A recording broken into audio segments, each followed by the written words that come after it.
Nais ko lang po sanang magbahagi ng kwentong aswang sa inyo.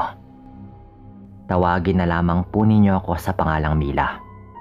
Ang kwentong nais ko pong ibahagi sa inyo ay yung naging karanasan ko noong minsang nagdadalang tao ako sa panganay naming anak ng aking asawa na tawagin po nating Pete.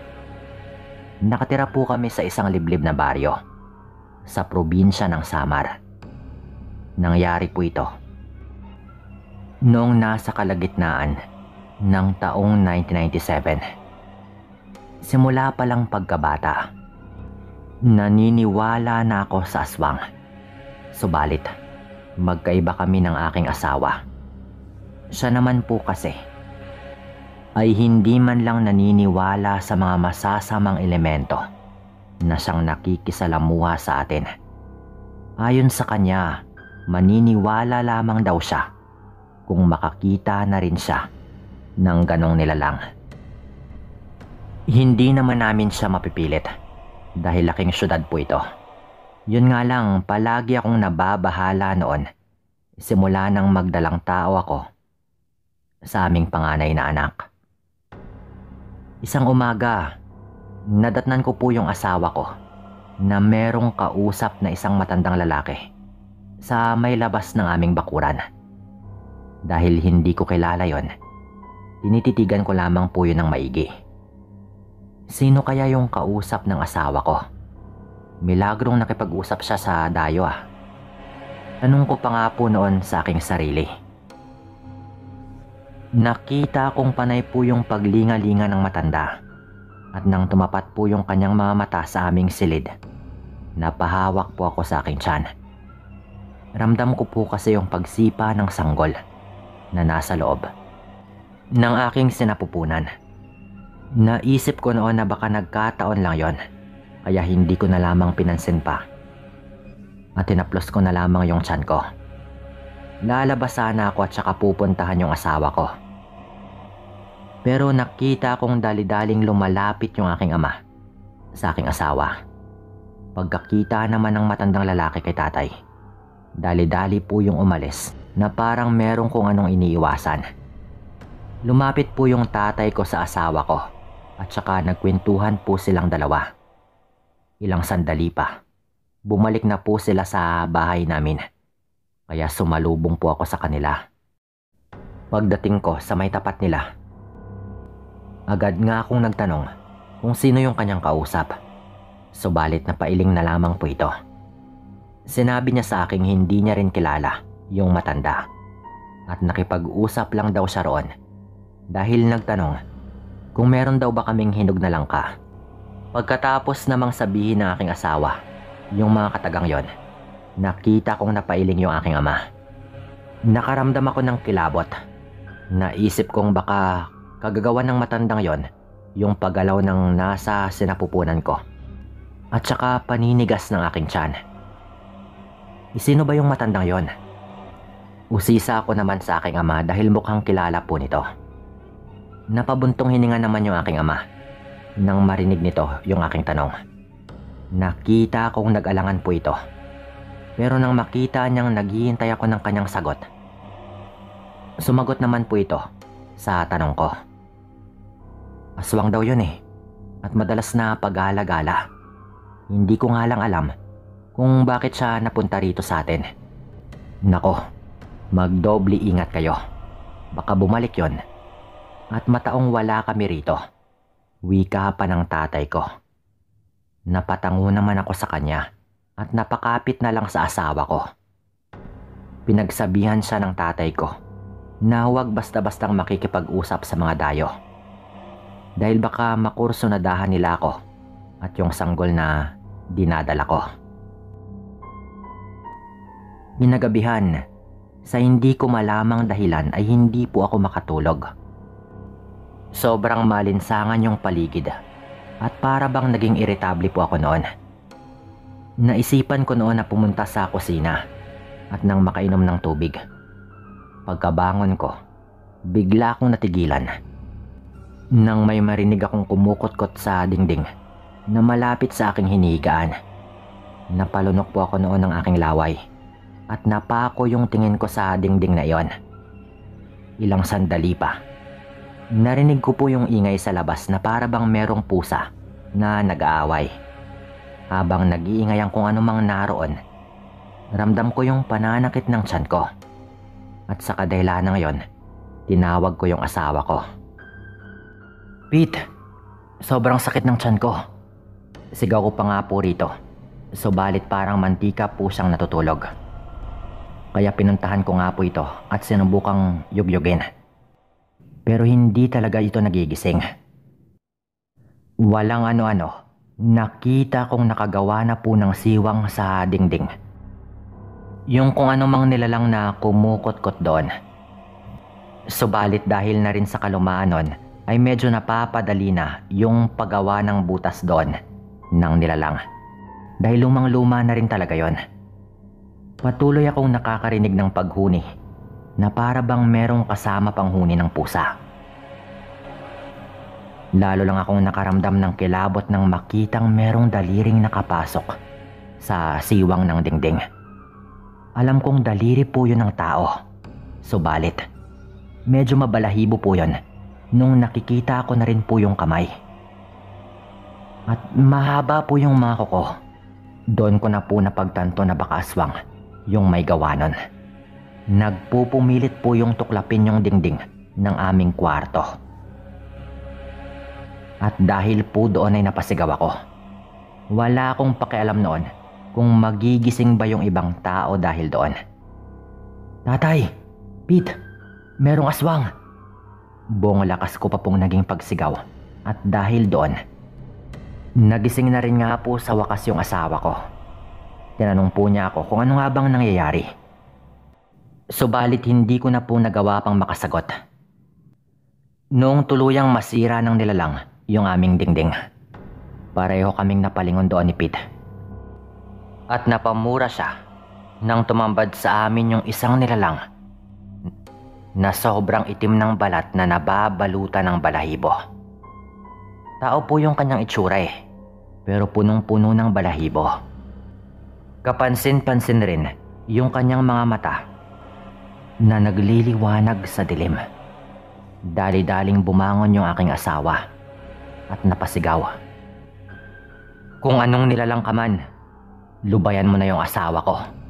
Umalis ka na bago pa kita mapatay." Sigaw pa po nito at mabilis na kinuha ni Pete yung kanyang itak na tinago niya sa isang sulok. Inihanda niya ang kanyang sarili dahil nais niyang lapitan yung nilalang at tagain. Subalit kahit na ganon yung sitwasyon ng aking asawa, parang hindi man lang natinag yung nilalang. Nakangisi pa rin yon at nakalabas yung kanyang mga pangil. Na anumang oras ay handa na po yung umatake. "Aswang yan! Wag! Yak na yan yung matandang nakausap mo kanina." Wika ko noon sa aking asawa para pigilan sana ito. Pagkarinig ng aking asawa ng mga katagang yon, agad po siyang humakbang ng ilang ulit. "Umalis ka na rito bago pa kita tagain." Sigaw pa po nito. Na talagang galit na galit po noon yung asawa ko. "Sa oras na makita kita ulit, hindi ako magdadalawang isip na patayin ka kahit na matanda ka." Dagdag pa niyang sigaw. Pagkatapos ngang sumigaw ng asawa ko, tumigil po yung aswang. Pakiramdam ko ay pinanghinaan na po yun ng loob. Dahil unti-unti ring nawala yung pananakit ng tiyan ko. Inambahan pa ni Pete na tatagain yung aswang. At sa kadahilanang yon, mabilis na rin po itong umalis. Nakarinig na lamang kaming dalawa ng aking asawa ng pagaspas ng pakpak palayo. Wala na yung nilalang na yon. Wika pa ng asawa ko. At dahil nga sa nakita niyang iyon, tuluyan na siyang naniwalang merong aswang. Inakala raw niya talaga na dati kwento-kwento lamang yung mga ganong nilalang. Pero nung makaharap na niya, doon na nga siya tuluyang naniwalang meron talagang ganong nilalang sa ating mundo. Dahil medyo may kalakihan nga yung sira sa aming dingding, nagpasya po noon si Pete na ilipat yung aparador naming gawa sa kawayan sa tapat ng nasirang dingding. Nang sa gayon daw ay hindi makadaan yung aswang doon. Saktong pagkatapos ngang ilagay ni Pete yung aparador sa bahagi ng dingding na merong sira, nagising naman po noon yung aking ama. Napatanong po ito sa amin kung ano nga ba yung dahilan ng aming pagkakagulo. Kaya sinabi naming inaswang ako. Tulog na tulog talaga yung tatay ko na parang wala man lang siyang naramdaman. Dahil po doon, dali-dali namang pumasok yung tatay ko sa aming silid at kinamusta yung kalagayan ko. Sinabi kong okay lang naman ako, pero muntikan nang mapasok ng aswang yung aming silid. Walang hiyang aswang yon. Humanda yan sa akin kapag babalik pa yan. Wika pa ng tatay ko. Hindi na kami nakasagot sa kanya ni Pete, kaya lumabas na nga siya ng aming silid. Noong nasa labas na po ito, nagwika pa po ito. Sige lang, matulog lang kayo at ako na yung bahala. Huwag lang magkakamali yung aswang na yon na bumalik, dahil baka ako na yung makapatay sa kanya. Wika pa nga po nito. Nagpasya naman kami ng asawa ko na bumalik na lang sa paghiga. Subalit dahil nga sa nangyaring yon sa akin, hindi na rin kami nakatulog hanggang sa tuluyan na ring mag-umaga. Kinabukasan, pagbangon po namin, niyaya ni tatay si Pete at tumungo sila sa gubat. Samahan mo ako, Pete. Maghahanap tayo ng baging na makabuhay para mailagay sa mga bintana ng bahay. Nang sa gayon, hindi makapasok yung nilalang na yan. Wika pa po ng tatay ko noon at napatango naman si Pete at kumuha na rin ng kanyang itak. Dahil may araw naman po yon, kampante kaming hindi ako aasmangin. Tinanaw ko lamang yung aking ama at yung asawa ko na naglalakad na palayo. Noong hindi ko na nga sila natatanaw, nagpasya akong isara yung mga bintana at saka pinto ng bahay namin para makasiguro. Medyo matatagalan pa naman siguro sila. Mas mainam na siguro kung hihiga na lang ako ulit at ipagpapatuloy yung pagpapahinga dahil wala rin akong gaanong tulog. Wika ko pa po noon sa aking sarili. Kumuha ko ng unan sa aming silid at nagpasyang mahiga na rin sa sala. Dahil naisip ko na medyo mas presko kapag sa sahig na kawayan ako higa. Kaya nagpasya nga po ako na doon na sa lapag mahiga. Kalaunan na hindi na nga po ako naglatag ng banig dahil medyo naiinitan ako. Kaya mas minabuti kong humiga na lang doon dahil madalas naman po namin ginagawa yon at sanay naman po kami sa ganon. Mas presko lang po talaga. Nasa kalagitnaan na po ako ng aking paghiga nang may maramdaman akong kaluskos sa silong ng aming bahay. Iniisip kong baka manok lamang namin yon na kumakahig. Kaya hinayaan ko na lang po. Ilang sandali pa, naramdaman kong parang naninigas po yung aking tiyan. At dahil doon, hinawakan ko po yon at iniisip kong baka dala lamang yun ng malamig na hangin. Kaya naisipan ko na lang na bumangon at papasok na lang sana sa aming kwarto. Subalit nang akma na akong babangon, napagtanto kong hindi ako makagalaw. Napahiyaw na lang ako noon nang makaramdam ako ng kirot sa aking tiyan. Hindi ko alam kung ano yung aking gagawin ng mga sandaling yon dahil pakiramdam ko ay dinudukot po yung sanggol na nasa sinapupunan ko. Pete! Tay! Pilit ko pa pong tawag noon dahil patuloy yung pagkalos ko sa ilalim ng aming bahay. Pinilit ko nang ipihit yung aking katawan. At nang magawa ko nang makita yung silong ng bahay sa pamamagitan ng siwang, nakaramdam ako ng matinding kaba. Ang matandang nakausap kasi ni Pete nung nagdaang araw ay nakangisi habang nakatingala sa akin mula doon sa ilalim. Kita ko ring naglalaway siya at parang hindi mapakali sa kanyang pwesto. Dahil sa matinding takot ko, humugot ako ng lakas at pagkatapos, sumigaw ng napakalakas. "Tulong! Tulungan ninyo ako! Merong aswang sa silong ng aming bahay! Tulong!" Sigaw ko pa po noon. At kahit na sumigaw na ako, nanatili pa rin po doon yung matanda. Nakatitig siya ng mabalasik sa akin habang napapadila sa kanyang bibig at walang humpay sa paglalaway. Ilang beses po akong sumigaw noon para makahingi ng tulong hanggang sa makarinig ako ng boses ng tao na nagkukumahog na papalapit. Ilang sandali pa, nawari ko pong sinatatayon at yung asawa ko. Pareho silang mura ng mura at sinabihang umalis yung matandang nasa ilalim ng aming bahay. Subalit sa halip na umalis, parang hinintay pa po niyang lapitan siya ng dalawa. "Umalis ka na rito. Umagang umaga pero sinusumpong ka na agad ng iyong pagkaswang." Wika pa po noon ng tatay ko na halatang nagpipigil lang. Noong mga panahong yon, nagawa ko na rin pong igalaw yung aking katawan.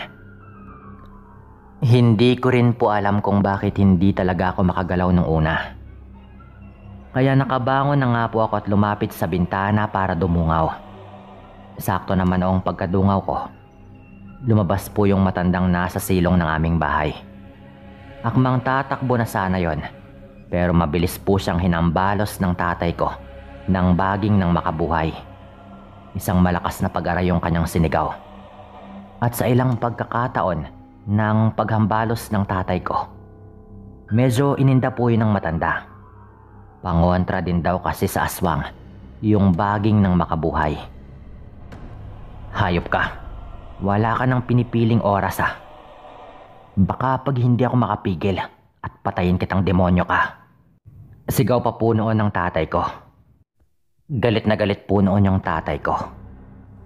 At noong nagsimula na nga po siyang bumunot ng itak, doon na po talaga ako kinabahan. Mabuti na lamang at kahit papano'y nakokontrol pa ng asawa ko yung kanyang galit doon sa matanda. Kaya pinigilan po niya agad yung tatay ko, dahil kung hindi po niya pigilan yon, talagang tatagain po ng tatay ko yung matanda. At baka ikapahamak rin po yun ng tatay ko, dahil sa mata po ng lahat, lalong lalo na sa batas, tao pa rin po yon. Walang maniniwala sa amin na isa po yung aswang. Nung pinipigilan nga po ng asawa ko yung tatay ko habang ako naman ay sigaw ng sigaw, doon na nga po marahang gumapang yung matanda palayo hanggang sa makabangon po ito at mabilis na nga pong tumakbo. Todo pigil naman yung asawa ko sa tatay ko dahil ayaw rin po niyang mapahamak yung tatay ko eh. Kapag nakapatay po ito, siguradong may kalalagyan din po siya. Grabe po yung karipas ng takbo ng matanda noon, na parang nabuhayan po ito at talagang natakot.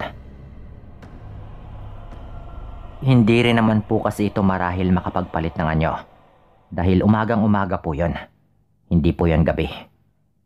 Pagkatapos naman po ng nangyaring yon, hindi na po namin ulit nakita pa yung pagmumukha ng matandang yon. Hindi na nga po bumalik eh. Medyo kumalat na rin po kasi yon.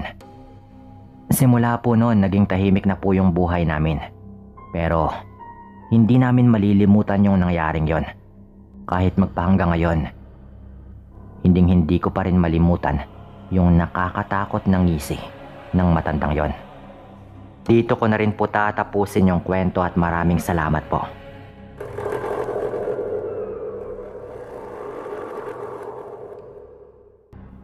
Tawagin niyo akong Jello ng Mindanao. Matagal mo na po akong tagapakinig pero ngayon lang nagkaroon ng pagkakataon na magpadala ng sarili kong karanasan tungkol sa mga aswang. Nangyari ito taong 1991. Noong ako ay 16 na taong gulang pa lamang.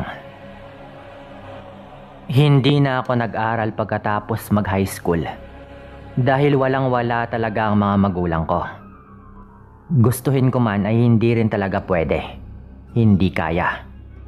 Kailangan ko na rin kasing magtrabaho para sa amin. Matanda na yung mga magulang ko noon eh. Dahil ako yung bunso sa 5 magkakapatid. Ang mga ate at kuya ko ay may kanya-kanya na ring mga pamilya nang mangyari ito. Ako na lang talaga yung hindi pa nakakapangasawa noong mga panahon na ito. Kaya inako ko na rin yung responsibilidad na tumulong sa mga magulang ko. Tinulungan rin ako noon ng tito ko. Yung tricycle na kanyang pinapasada ay ibinigay niya sa akin dahil nakakuha na siya ng trabaho sa ibang bansa. Nauna na rin kasi doon yung kanyang asawa. Tinanggap ko naman po yon syempre. Namamasada ko noon ng tricycle tuwing Lunes hanggang Sabado. Sa linggo naman nagpapahinga rin ako. Pero minsan pati na rin linggo. Kapag meron pong mga okasyon, inaabot din ako ng gabi sa pamamasada. Kaya minsan, may mga nangyayari rin talaga na hindi ko rin inaasahan. Merong bigla ka na lamang masisiraan sa daan. May mga pagkakataong meron kang lasing na pasahero. Nakakabahan ka rin talaga lalo at kung ano-ano yung pinagsasabi at ginagawa. Pero yung hindi ko talaga malilimutan ay yung naranasan ko na merong kinalaman sa aswang. Kapistahan po noon sa kabilang baryo. Kasama naman yon sa dinadaanan ko sa ruta ko. Kaya nung gabi na, ay namasada ako ulit. Maraming mga pasahero sa dami ng mga taong pumupunta doon lagi. Karamihan pa gabi na rin nag-uuwian. Bago umalis, sinuot ko yung kwintas na ibinigay sa akin ng asawa ng tiyahin ko na isang albularyo. Mula nung namasada ako, talagang binigyan po niya ako para meron daw akong pangproteksyon kung sakaling meron akong naisakay o nakasalamuha na hindi pangkaraniwang mga tao. Ako naman ay naniwala lang. Dahil wala namang mawawala sa akin pag maniwala ko doon. Nakasanayan ko na rin na isuot yon bago ako umalis ng bahay. Pero ni minsan, wala naman akong naramdamang kakaiba o napansing kakaiba sa mga pasahero ko habang suot ko yon. Baka dahil abala lang rin ako sa pagmamaneho. Nung gabing yon, tuwang-tuwa ako dahil medyo okay naman yung kinikita ko. Nakailang balik na rin ako noon eh. May mga umarkila pa nga sa akin, lalo at mga lasing na nga rin yung iba. Pabalik-balik lang po ako noon. Ganadong-ganado ako sa pagkayod noon. May pangbili na kako ako ng mga gamit sa bahay. Hanggang mga bandang 9:00 siguro ng gabi. Habang mahina lang yung patakbo ko. Dahil hinihinaan ko lang dahil baka may mga pasahero pa nga akong makuha. Napadaan ako noon sa parte na medyo walang mga bahay. Tipong mga kakahuyan lamang sa gilid. Medyo bibilisan ko na sana dahil wala naman akong makuhang pasahero doon eh. Nung bigla akong makarinig ng sigaw. Napalingon ako pero wala naman. Parang boses ng mga babae. Nagtaka ako syempre, pero tinatanaw ko sa unahan ng kalsada at wala naman din akong nakikita. Hanggang sa mula sa kakahuyan ay merong lumabas na 2 babae. Mga bata pa po yon, parang mga kaedad ko lang din.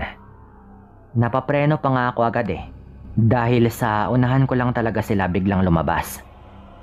Umiiyak ang mga ito na parang natatakot at bigla itong pumara sa akin. Natataranta ang mga ito na animoy takot na takot. Palingon-lingon din sila doon sa kakahuyan na waring may kung anong humahabol sa kanila. Turo sila ng turo pero sa takot ay halos hindi rin sila makapagsalita ng maayos. Tinignan ko yung kanilang tinuturo. At may nakita akong gumagalaw doon na kung ano. Pero hindi ko malinaw na nakita talaga kung ano nga ba iyon. Basta't parang may gumagalaw lang. Ano kaya yon? Pagtataka ko pa, lalo at talagang takot na takot ang dalawang babae. Pero agad naman din yung nawala na medyo inakala kong guni-guni ko lamang din. Napatakbo agad yung dalawang babae tapos agad na sumakay sa tricycle ko. Bilis po! Umalis na po tayo dito, dali! Magpapahatid po kami sa kakilala namin. May humahabol po sa aming aswang. Sambit agad nung isang babae na saglit akong natigilan sa mga narinig ko bago nakapagsalita. Ano? Hinahabol kayo? Ng aswang? Tanong ko sa pagkabigla ko. Sabay rin silang sumagot ng oo at sumigaw sila na umalis na raw kami at saka na lang daw nila ipapaliwanag. Kaya agad ko na ring pinaharurot yung tricycle. Merong ilaw noon sa loob ng tricycle ko kaya talagang nakikita ko yung mga pasahero ko. Nung tumatakbo na nga yung tricycle, napansin kong napakarumi ng dalawa. Nakapantalon sila pareho at nakabihis talaga pero may mga putik na yung pantalon nila, pati yung mismong mga damit. Na para bang humiga sila o natumba sa putikan. Ano bang nangyari sa inyo at napakarumi ninyo? Totoo ba talaga yung mga sinabi nyo kanina? Tanong ko pa sa kanila. Medyo malakas yung pagsasalita namin noon lalo at umaandar nga yung tricycle. Hanggang sa magkwento na nga yung isa sa mga babae at ganitong araw yung nangyari. Tignan mo naman itong mga sitwasyon namin. Nakipista lang din kami dito sa bago naming kakilala. Pero nung pauwi kami, natagalan kaming sumakay kaya naglakad-lakad na lang kami. Doon na nga namin napansin na merong sumusunod sa amin. Lalaki. Lingon kami ng lingon tapos may taong nakasunod lang sa amin. Dahilan para mapabilis yung paglalakad namin. At nung medyo lumiko kami na medyo natatakpan kami ng mga puno, tumakbo na nga kami at pumasok sa kakahuyan para magtago. Inantay lang naming lumagpas lang sa amin yung sumusunod dahil baka kung sino lang din. Nakaabang lamang kami habang nakatago sa may kakahuyan. Nakita namin yung lalaki na parang nagtaka kung saan na nga ba kami nagpunta. Kaya kumpirmadong sinusundan nga nito kami. Pero yung lalaki, imbis na maglakad pa diretso, bigla itong pumunta sa may gilid ng daan at laking gulat namin na pagdapa nito, bigla itong naging malaking hayop. Naagad nga kaming napasigaw sa aming nasaksihan. Doon na nga kami tumakbo papasok lalo sa may kakahuyan na hindi na rin namin alam kung saan kami papunta. Nagkanda tumba-tumba pa nga kami, kaya ganito yung mga itsura namin. Talagang naririnig rin namin na merong humahabol sa amin. Mabuti na lang at narinig namin yung tunog ng tricycle mo, kaya sinundan namin yon. At agad na nga kaming nakalabas sa may kakahuyan. Ganon yung nangyari. Kuwento pa ng babae na nanginginig pa nga yung kamay nito dahil sa takot. Yung isa naman ay umiiyak lang. Medyo malayo daw yung pinagmulan nila eh. Pero magpapahatid daw sila sa isa nilang kakilala sa may kabilang baryo. Doon ko daw sila dalhin at meron din daw tricycle ang mga yon, na sila na raw yung bahala na maghatid talaga sa kanila.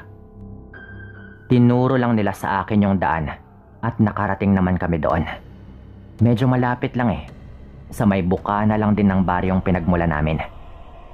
Pagdating namin doon, agad silang bumaba. Tapos napanatag naman ako dahil mukhang okay naman sila doon sa kanilang kakilala. At agad naman yung lumabas ng bahay na parang mga mabubuti namang mga tao.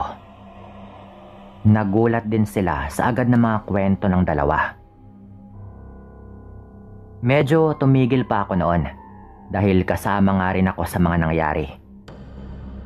Aalis na rin sana ako ng ilang sandali at bala ko nang umuwi, lalo at medyo may mga ganon na ngang nangyari. Nung bigla naman nila akong tinawag ulit dahil nasira daw pala yung kanilang tricycle at nakiusap sila na ako na lang daw yung maghatid sa dalawa. Bago yun ay pumasok muna sila sa bahay at magbibihis lang daw yung dalawa. Naiwan nga ako sa labas sandali. At habang naghihintay, bumaba ako sandali sa tricycle ko. Nasa may labas po yun ng kanilang bakod at magyose lang sana ako. Sinindihan ko na yung yosi nung bigla akong nakarinig ng angil. Parang mula sa mabangis na hayop. Kaya agad nga akong napalingon. Nilingon ko rin yung bahay pero hindi pa rin lumalabas yung dalawang babae. Pabalik na sana ako sa tricycle nung bigla na lang may hayop na lumabas at agad nga nito akong dinumog. Natumba ako agad sa may damuhan. Pero dahil may narinig na nga akong angil, ay medyo naalerto na rin ako. Hinding-hindi ko makakalimutan na nahawakan ko din agad yung leeg ng hayop. Napaka-agresibo po kasi nun, na parang gusto nun na sakmalin agad yung aking leeg. Kaya agad ko yung pinigilan. Ibang-iba po yung itsura ng hayop. Sigaw nga ako ng sigaw noon eh. Mukhang sinundan kami ng aswang na tinutukoy ng dalawang babae. Alam kong gusto po akong patayin nun. Sa pagdudumuga namin, ay bigla akong nakaramdam ng init sa dibdib ko.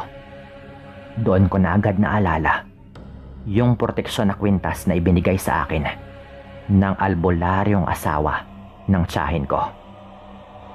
Nag-iinit po yun, Sir Dan. At nung mabilis ko ngang inabot yon ng isa kong kamay at nilabas ko yon mula sa ilalim ng suot kong damit, ikinagulat ko po yung naging reaksyon ng hayop. Dahil bigla itong tumigil sa pag-atake sa akin na parang bigla itong natakot. Tapos agad rin yung tumalon palayo sa akin. Parang dumistansya. Pero hindi pa rin umaalis at umaangil pa. May mga kalmot na rin ako sa kamay at katawan noon, pero mababaw lang.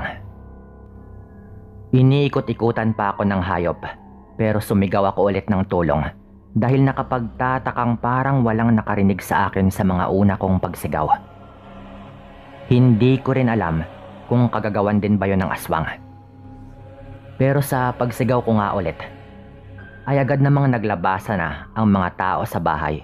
At naabutan pa po nila na tumakbo na nga palayo yung hayop. Agad nila akong pinapasok sa bahay noon eh. Yung mga tinamo kong galos, nilagyan pa po nila ng bawang. Dinikdikan nila at ipinahi doon sa mga kalmot.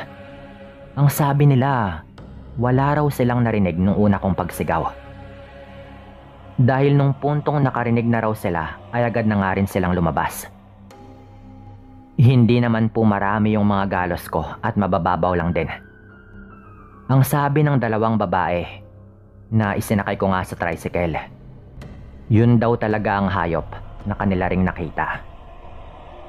Yung lalaki daw na naging hayop, sa tingin daw nila, ay sinundan nga raw kami doon sa bahay na iyon.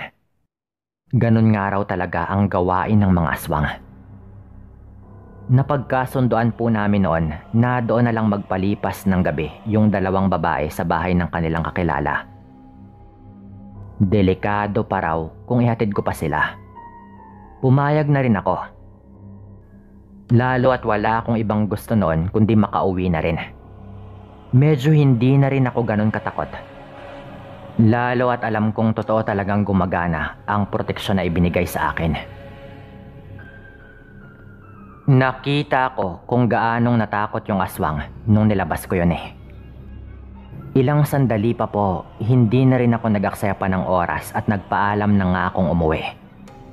Hindi maalis-alis yung kaba ko noon sa dibdib, pero nilakasan ko na rin yung loob ko at sakay ng tricycle ko ay umuwi na ako. Mabilis yung patakbo ko noon. Dahil parang naiisip ko na baka merong biglang humarang sa daan ko. At sa awa ng Diyos ay nakauwi naman ako ng ligtas. Pagka-uwi ko ng bahay ay niyakap ko agad ang mga magulang ko. Naikwento ko rin agad yon sa kanila. Mula nang mangyari po yon, nag-iingat na nga talaga ako kapag napapadaan ako sa baryo, kung saan ko naisakay yung dalawang babae. Yun na rin yung huling balita ko sa dalawa at hindi ko na sila nakita pang muli. Hindi ko rin kinakalimutan yung proteksyon sa tuwing umaalis ako. Minsan nga binabalikan ko pa kapag nakakalimutan ko eh. Minsan nga yung mga magulang ko na mismo yung nagpapaalala sa akin eh. Lalo kapag alam din nila na baka gabihin ako sa pag-uwi. Hanggang dito na lang din po ito at maraming salamat po sa pagkakataong ito.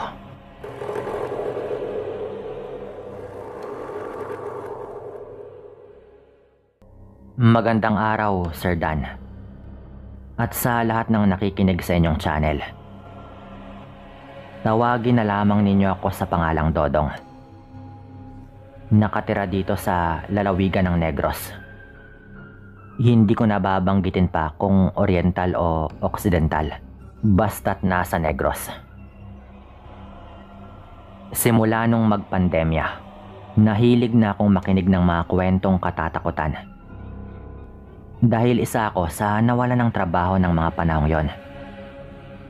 Kung kaya't naging libangan ko na lamang ang pakikinig ng mga kwentong kababalaghan. Kaya naman noong malaman ko na tumatanggap kayo ng pinapadalang kwento ng inyong mga sender na tagapakinig rin at ibinabahagi nyo sa inyong channel, naengganyo akong magbahagi rin ng karanasan ng aking ama. Natawagin na lamang po natin sa pangalang Domeng.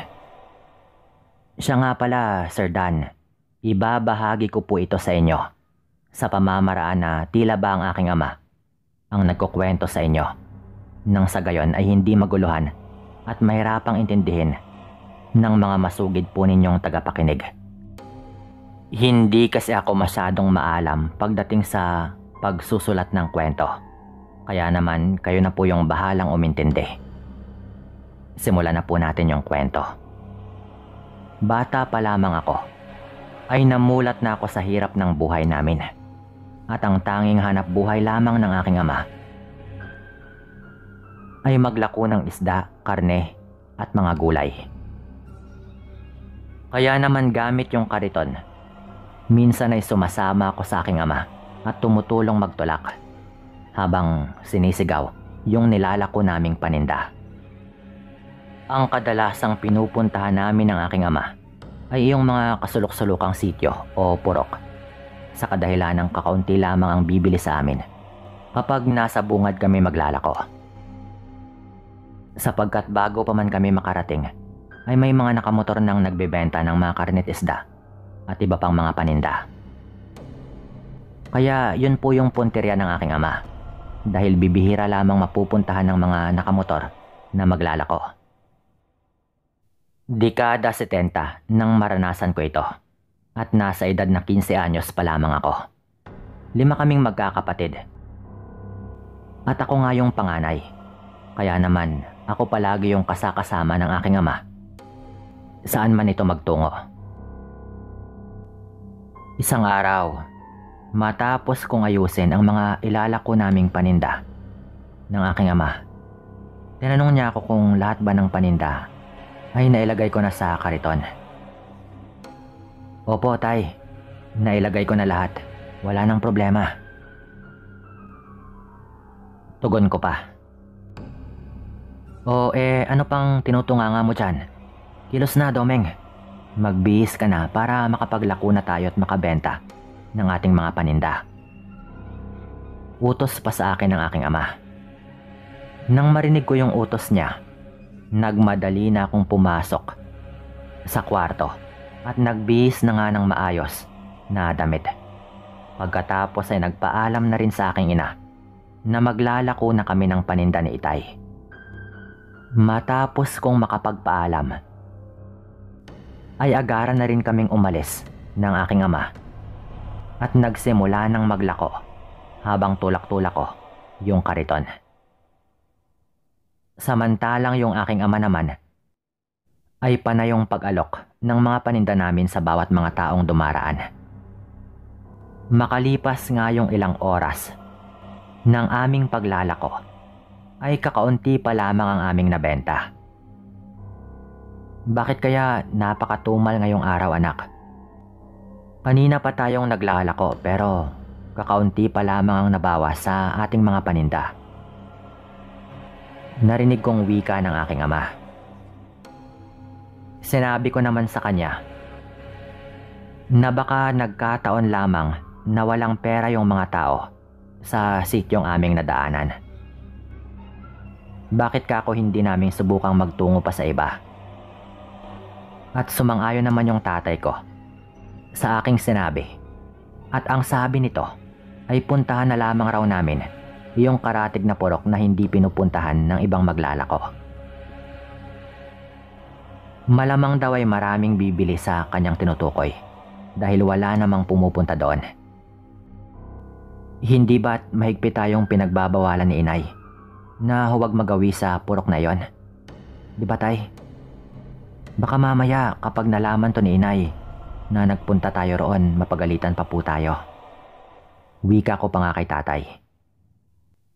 Dahil ayon nga sa mga usapan, ay minsan nang hinabol sa purok na yon ang isang maglalako ng karne. Nang medyo kakaiba daw na nilalang na ang sabi ng karamihan ay isa umanong aswang. Dahil na rin sa habang hinahabol daw yung maglalako ay nakakarinig daw siya ng huni ng wakwak. Mabuti na lamang at nakalabas raw po yun kaagad sa purok na yon at nakahingi ng tulong kung kaya't hindi ito napahamak. Kaya simula nang kumalat ang pangyayaring yon sa iba't ibang mga karatig lugar, ay wala na ngang nagtatangkapang pumasok sa purok na yon dahil ayaw nilang maranasan ang naranasan ng lalaking naglalako ng karne. Ay nako anak, huwag kang magpapaniwala sa mga ganyan. Mas maniwala ka kung talagang ikaw na mismo ang nakakita.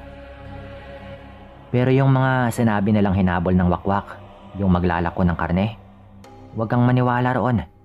Baka nga lasing lamang yung lalaking iyon eh. Kaya imbis na aso yung humabol sa kanya, abay na pagkamalan pa niyang aswang ang lintik na aso.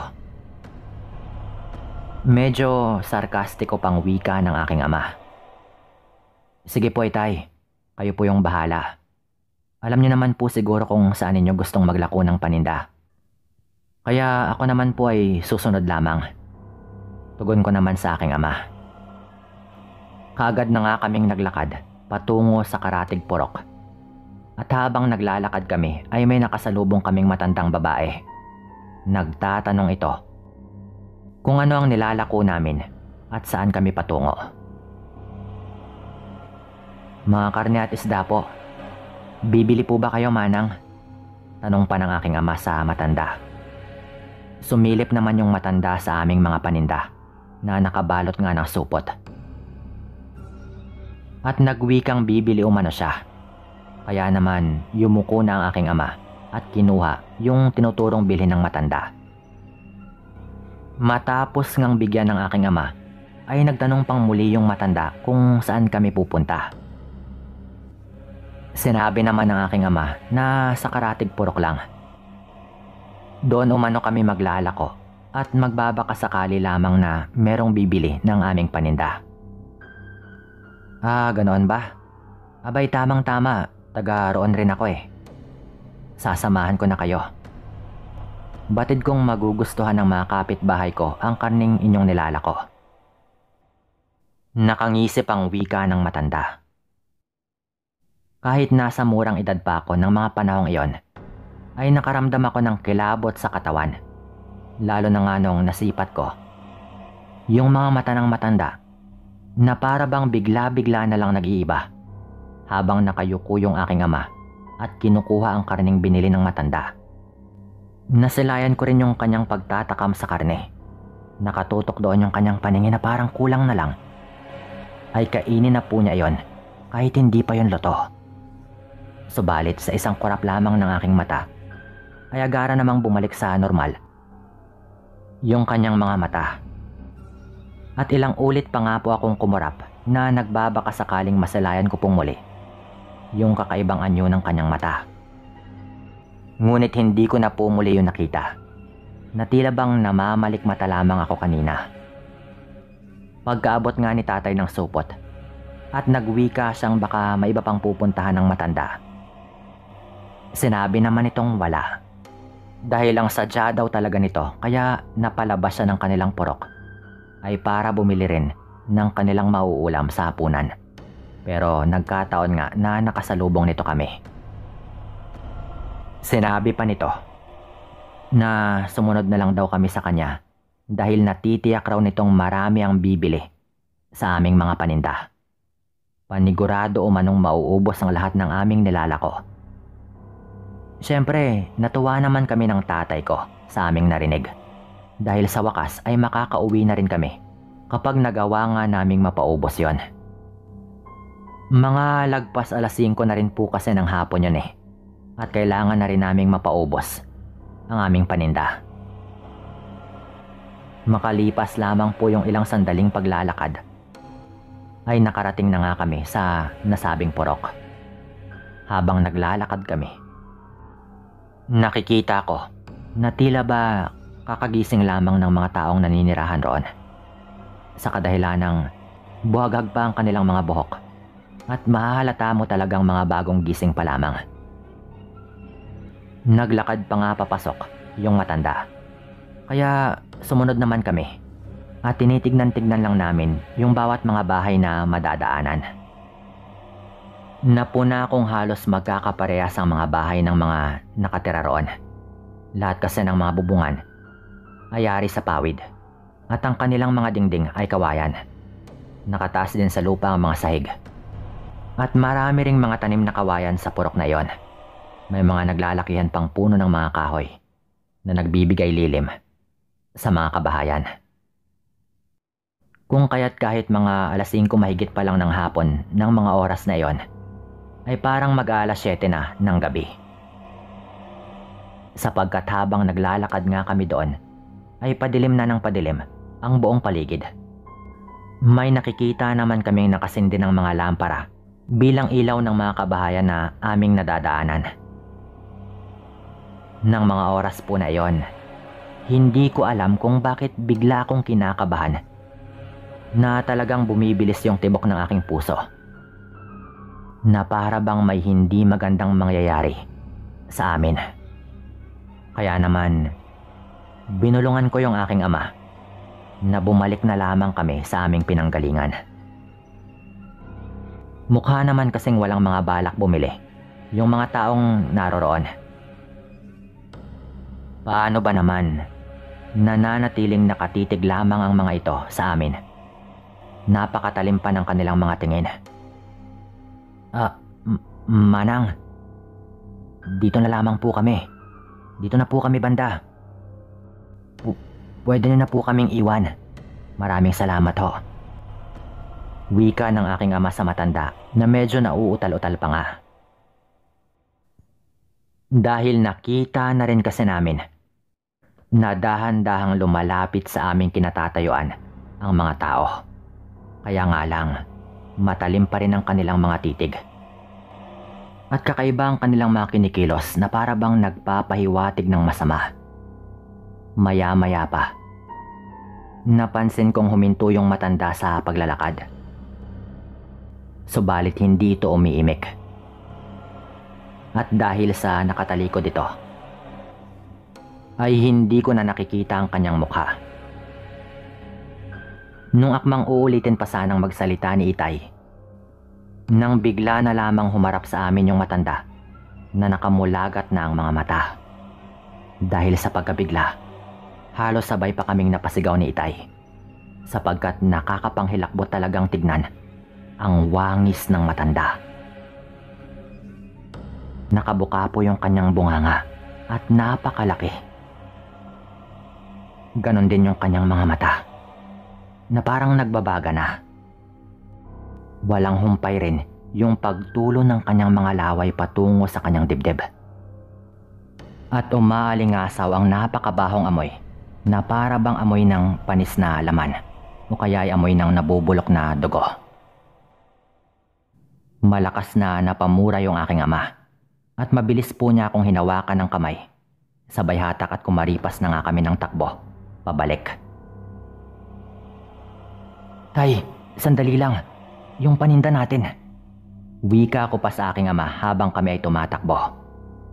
Narinig ko pang sumagot ito.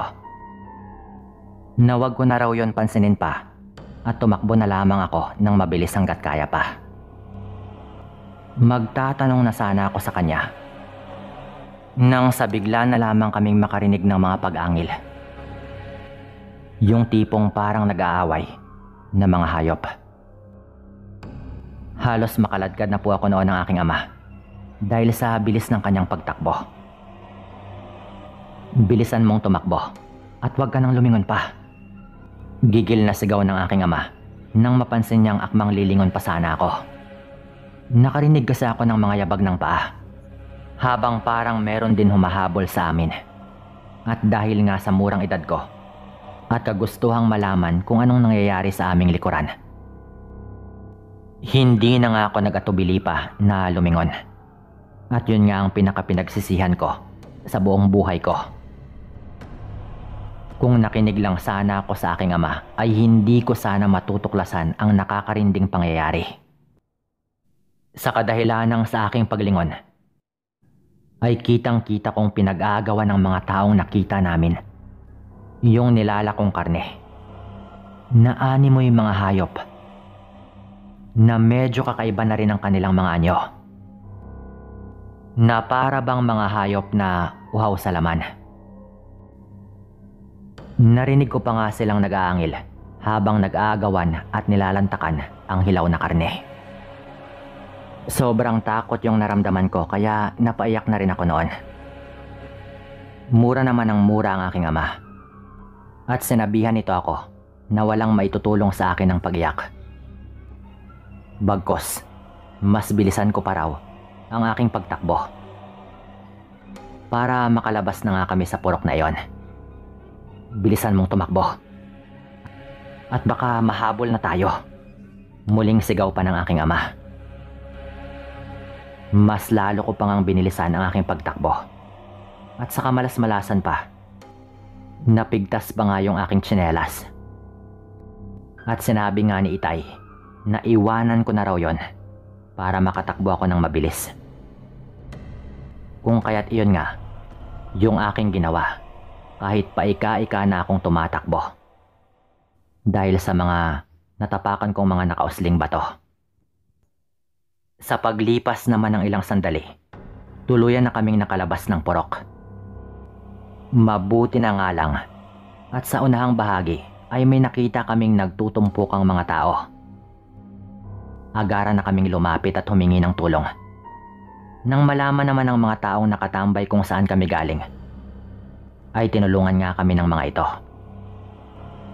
Ang isa pa nga ay nagsabi na ihahatid na lang daw kami ng motor.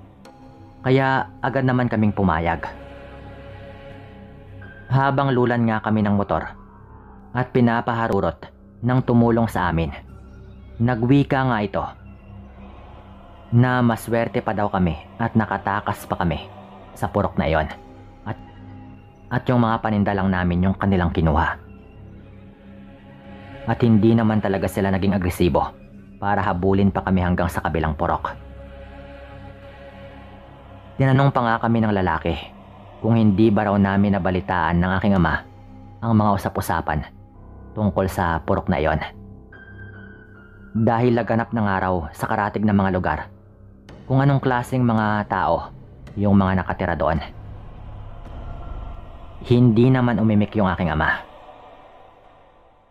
Dahil unang-una pa lang, binalaan na rin kami ng aking ina na wag nang magawi pa roon dahil nga sa mga balita. Nang makarating na nga kami sa bahay, nasermo na naman kami ng aking inay. At talagang pinagalitan yung aking ama. Dahil sa katigasan nga ng kanyang ulo. Simula nga po noon, Sir Dan, hindi na kami naglalako pa ng aking ama sa mga liblib na lugar. Sa halip, nakikipwesto na lamang kami sa mga palengke at doon na nga nagtatsagang magtinda. Sa paglipas naman ng mga araw, mas lalong naging laganap yung mga bali-balita sa lugar na napuntahan namin. At ang pagkakaalam ko po, pinagkaisahan raw ng mga tao yung mga aswang na nakatira doon para palayasin. Siguro dito ko na rin po ito tatapusin. Maraming salamat po sa inyong lahat.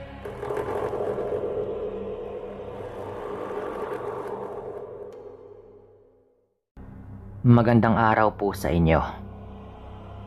Nais ko lang pong ikuwento itong naging karanasan ng aking Tito Jesse. Bale, nangyayari ito noong nasa early 2000s dito sa amin sa Cebu. Noong una ay hindi naman talaga ako naniniwala sa mga aswang.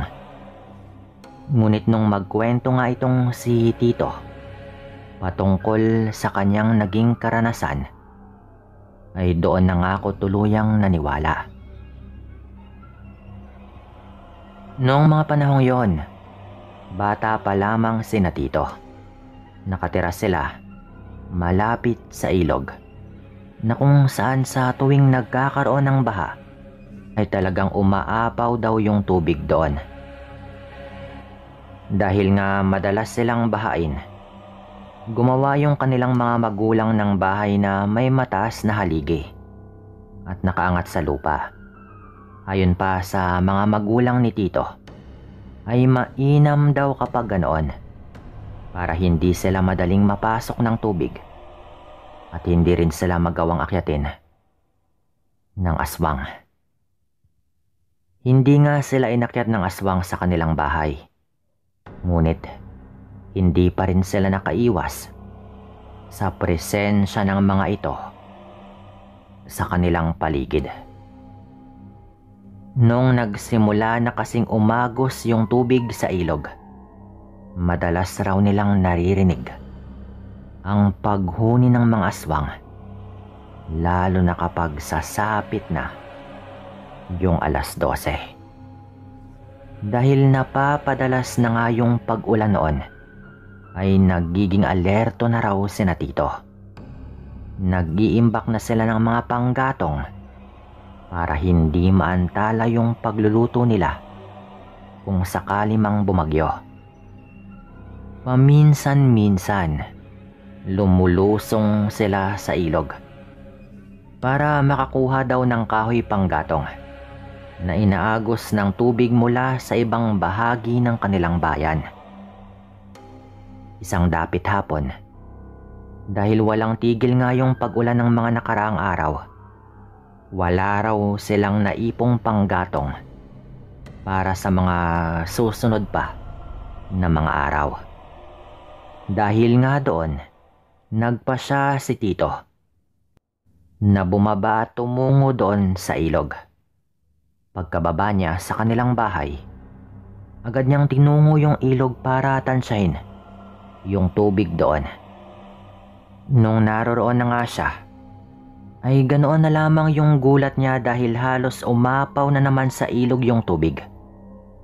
Subalit dahil sanay na rin po ito sa ganong senaryo, ay hindi na rin siya natakot pa. Pinagmasdan niyang maigi yung paligid at natuwa siya nang meron siyang makitang isang sanga ng puno na halos kasing laki ng kanyang hita. Napangisi siya at napaisip na maswerte siya dahil doon. Kaya maingat nga siyang naglakad para sana kunin yon. Alam niya kasing medyo madulas nga yung lupa na kanyang inaapakan. At makaraan lamang yung ilang sandali, ay nagawa niyang lumapit sa kahoy na iyon. Akmang bubuhati na sana niya iyon.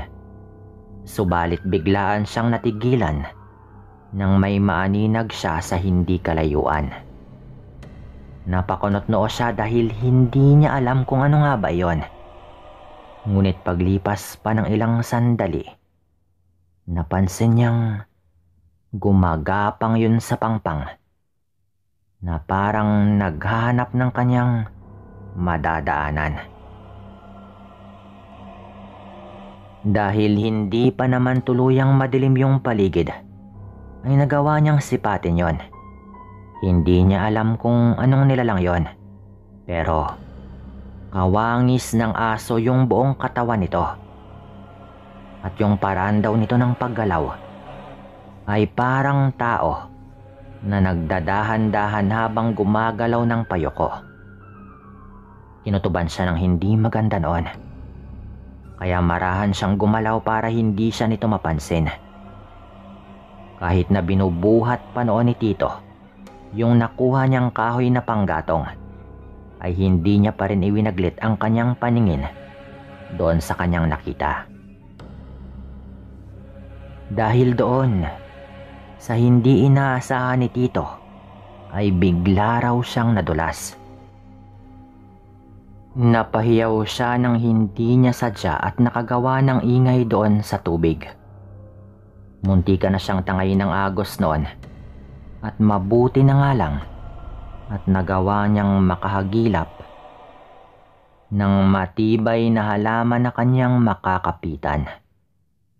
Humawak si Tito ng mahigpit doon at pahirapan na umakyat.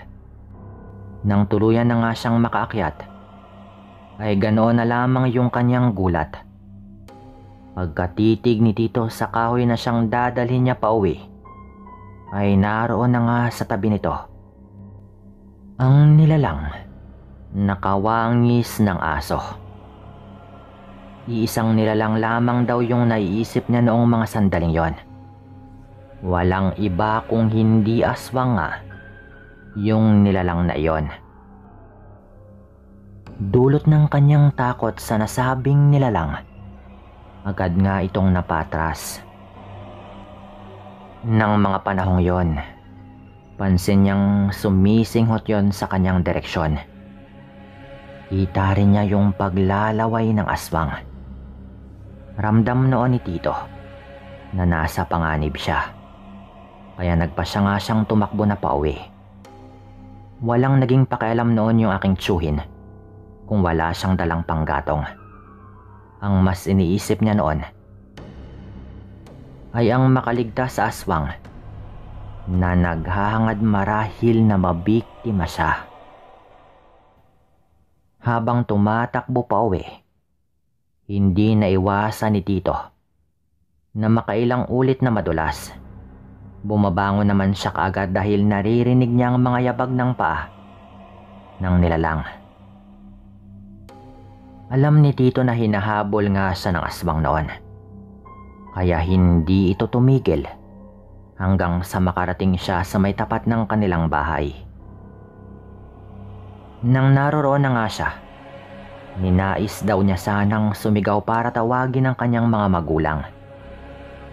Subalit pakiramdam niya ay sobrang nanunuyo yung kanyang lalamunan at walang boses na lumalabas sa kanyang bibig. Dahil doon, napalingon daw siya sa kanyang pinanggalingan, at nang hindi daw niya makita yung aswang, ay kahit papano ay nakahinga naman siya. Mabilis siyang pumasok sa kanilang bahay. Naisip nga niyang ikwento sa mga magulang niya at pati na rin sa kapatid ang kanyang nakita.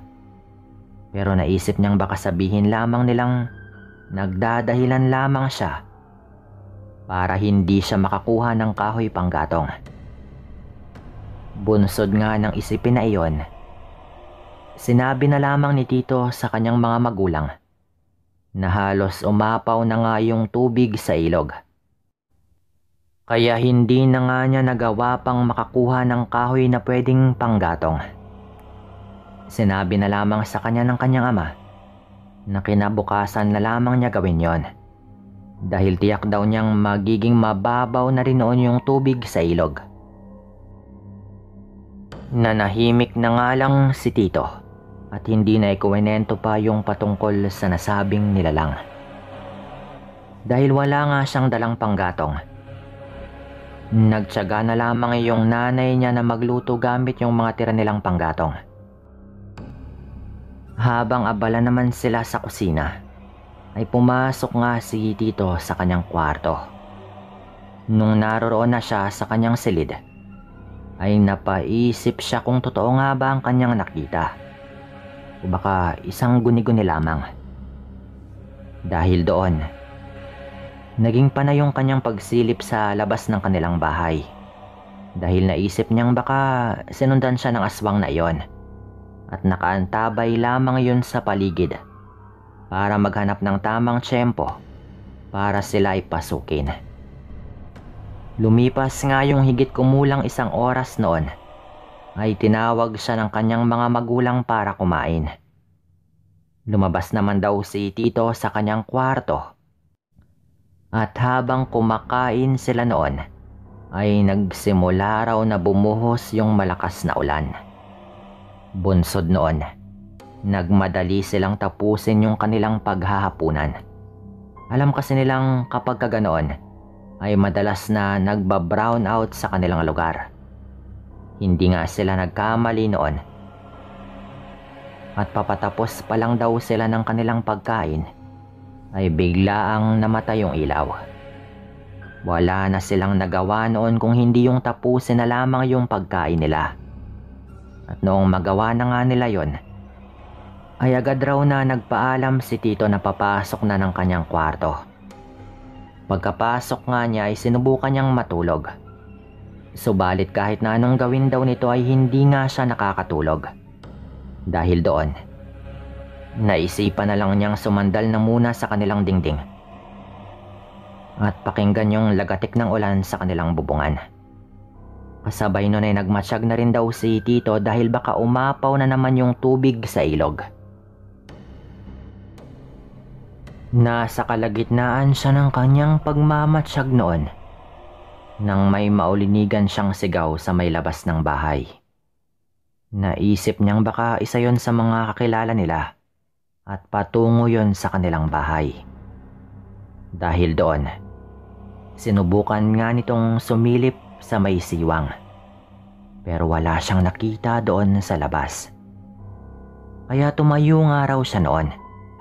Naglakad si Tito papalapit sa bintana at nang naroroon na ay bahagya niyang binuksan yon. Napatanong na lang siya sa kanyang sarili kung sino nga ba yung sumisigaw. Iginala niya ang kanyang paningin hanggang sa may makita siya sa unahan. Kahit na umuulan na at madilim yung paligid, ay naaaninag niya ang isang nilalang na nasa labas. Lalo pa siyang nakaramdam ng kaba ng mga panahong yon dahil napansin niyang may isang tao yung tumatakbo patungo sa kanilang bahay.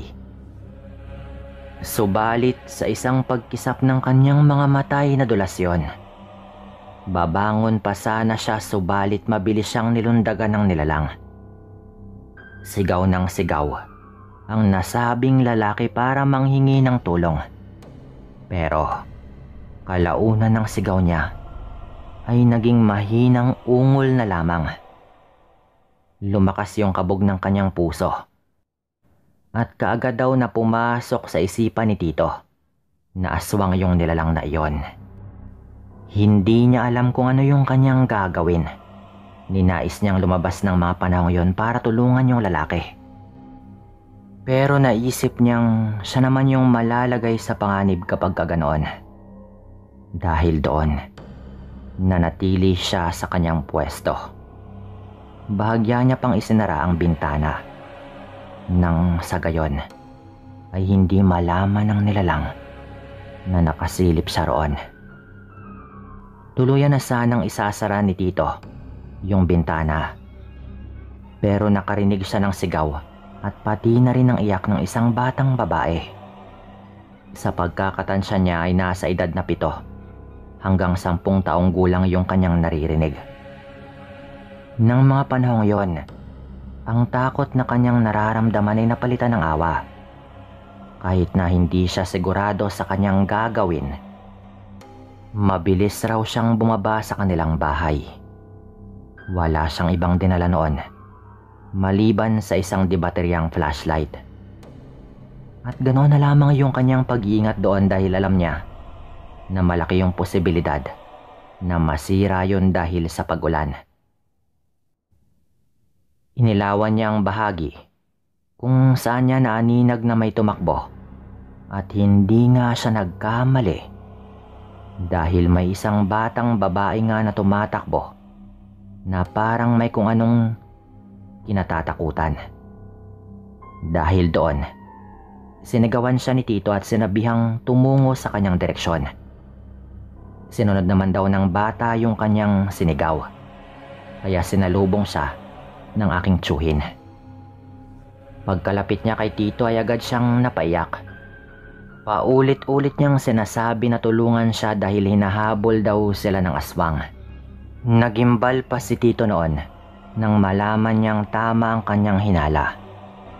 Dahil nalaman nito mula sa bata na ama raw niya yung unang biniktima ng aswang.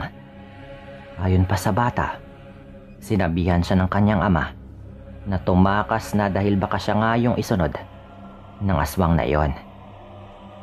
Habang nasa ganun silang sitwasyon, nakarinig sila ng pag-aangil.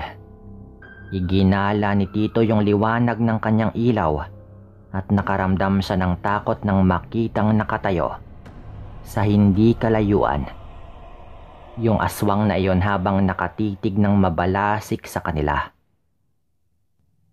Alam niyang anumang oras ay aatake yon, kaya sumigaw si Tito ng ubod ng lakas ng sa gayon ay magising ang kanyang mga magulang. Sa kabutihang palad ay nagising nga sila at binuksan nila yung bintana tsaka dumungaw roon. Walang ano-ano ay pansin niyang gumalaw yung aswang at tiyak niyang lulundagan sila ng aswang na iyon. Dahil doon ay sinabihan ni Tito yung bata na tumakbo papasok sa kanilang bahay. Pagkapasok nila, sinabihan niya ang kanyang mga magulang na isara na nga nila ang bintana dahil aatakihin sila ng aswang na iyon. Ginawa nga nila iyon at nasakto namang may narinig silang kalabog sa ibabaw ng kanilang bubungan. Dahil alam nila na hindi magagawa ng aswang na sirain yung kanilang bubong, ay medyo nakampante nga raw sila ng bahagya. Noong mga panahong yon, ikuwinento sa kanila ng bata yung nangyari at napag-alaman nila, nakakilala lang pala nila yung aswang na iyon at yung tao palang yun daw yung kaalitan ng kanyang ama. Mura ng mura noon si Tito sa aswang at binantaan niya iyon na papatayin. Dahil doon ay saglit na naging tahimik yung paligid. Inakala pa nga nila na umalis na rin yon. Subalit sa hindi nila inaasahan ay mas lalo pang naging agresibo yon at ninais niyang sirain yung dingding ng kanilang bahay. Buong magdamag silang hindi nakatulog dahil sa pangyayaring yon. Maliban kasi sa binabantayan nila yung pagtaas ng tubig sa ilog, ay binubulabog pa sila ng aswang na naghahangad na mabiktima yung bata. Tumungo nga sila sa bayan at ipinagbigay alam yung nangyari sa bata. Ayaw maniwala ng mga tao, kaya pinuntahan nga nila yung walang buhay ng katawan ng ama ng bata. At nang makita nga yun ng mga tao ay doon na sila nagsimulang maniwala.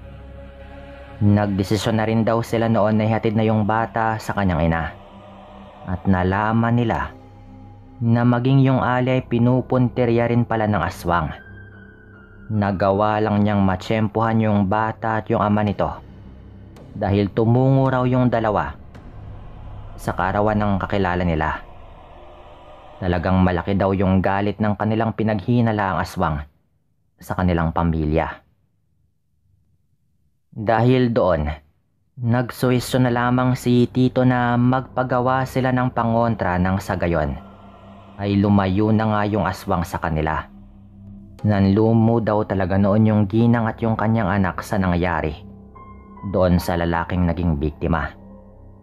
Siyempre, wala naman pong gaanong naniniwala at iniisip ng iba na isang normal na krimen lamang yon. Pero hindi naman yun yung nakita namin dahil pinatayo ng aswang. Nagpasalamat naman daw yung ali at tinanaw niyang malaking utang na loob yung pagkakaligtas sa kanyang anak. Hindi niya alam kung saan napunta yung aswang, Pinaghahanap rin po noon ng mga tao pero hindi na po nila ito mahagilap. Hanggang ngayon ay iniisip pa rin niya kung konektado ba yung aswang na kanyang nakita sa ilog at yung aswang na nakita niya sa gitna ng ulan. Hindi rin po sigurado nila tito pero ito po yung kanilang karanasan. Maraming salamat sa lahat ng mga nakinig at paalam.